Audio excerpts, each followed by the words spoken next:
Hello guys, welcome to our channel. Today I am going to show you how to force restart Samsung phone. Okay, so let's get started.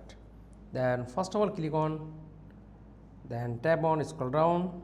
Okay, then click on this option.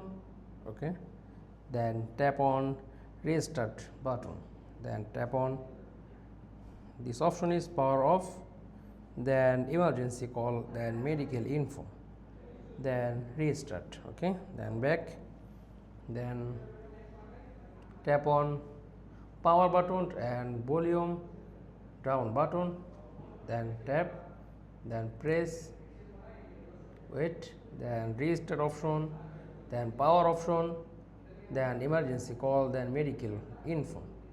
Okay, just normally press, then Samsung phone is restart. That's all. Thanks for watching. Please like, comments and subscribe. Thank you.